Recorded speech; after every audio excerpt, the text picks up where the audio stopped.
Bonjour. Je suis trop contente. Je rigole toute seule avec la caméra parce que je suis très contente que finalement j'ai pu faire cette... J'ai pu. Je suis en train de faire cette première vidéo parce que ça fait à un moment donné, ça fait vraiment très longtemps que je voulais la faire. Mais malheureusement, j'ai ce défaut de reporter tout le temps les trucs. Et c'est pas bien. Quand vous voulez faire un truc, faites-le. Petit conseil avant de tout commencer, faites-le. N'attendez rien.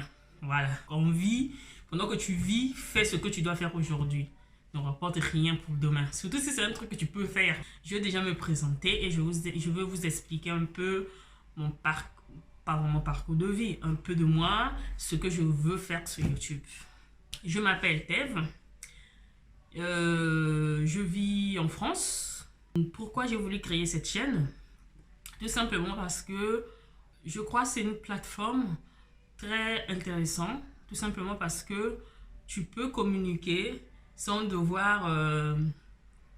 tu peux partager tes idées. Voilà, tu peux partager tes idées. Partager un peu ta vie sans devoir... déjà sans devoir payer. Tu peux communiquer avec d'autres personnes qui ne sont pas spécialement de ta famille.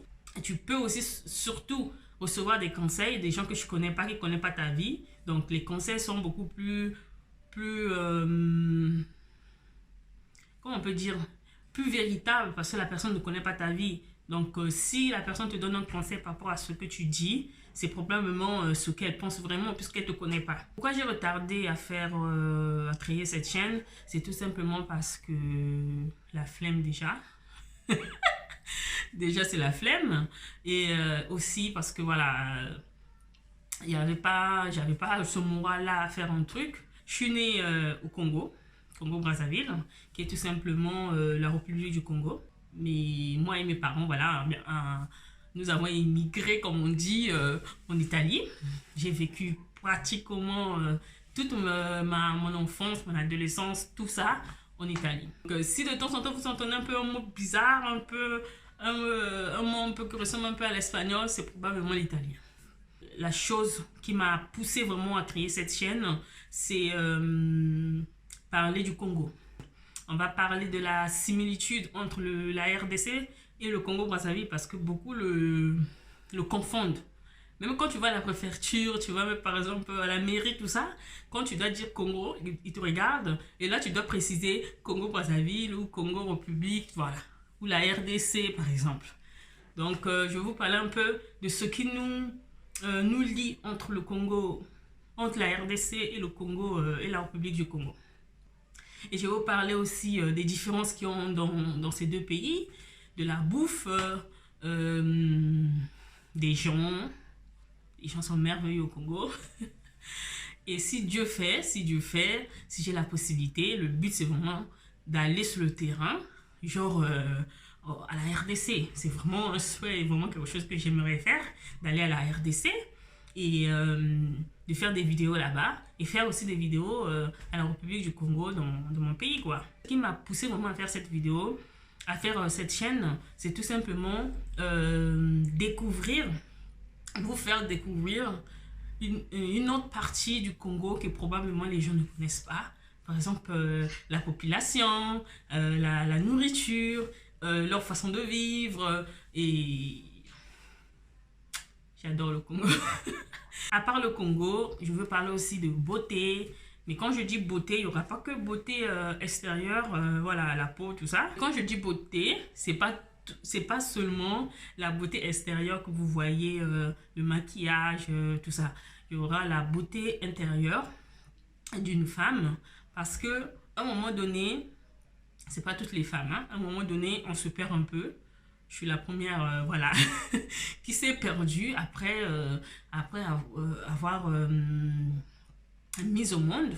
Donc, tu te perds un peu, tu comprends plus rien, tu te maquilles plus, tu prends 20 kilos et tu sais pas comment les perdre. Et là, tu commences à mettre des gros t-shirts, pour ressembler un peu à quelqu'un, pour ne pas faire voir les bourrelets que tu as.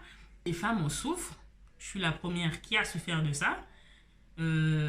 J'étais au point où je me regardais même plus dans le miroir. Plus je déprimais, plus je grossissais. Et plus je me plaisais plus et plus je m'aimais plus.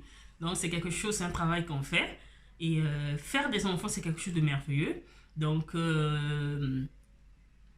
perdre du poids, c'est du travail. Les gens disent, il suffit juste d'aller, voilà. Mais c'est pas si simple que ça, parce que quand tu as des enfants à la maison, du bruit, la maison, le mari, le fiancé, le ménage, tout ça, en plus tu travailles en plus. Donc c'est pas si facile. Donc on va parler aussi de cette beauté intérieure, de faire sortir la beauté intérieure que nous avons, de le faire sortir à l'extérieur. C'est pas parce qu'on a eu des enfants ou on s'est marié ou on s'est fiancé ou une maison occupée qu'on doit se négliger. Donc pour moi c'est une beauté intérieure que si tu es belle à l'intérieur, automatiquement tu vas vouloir te faire belle extérieurement.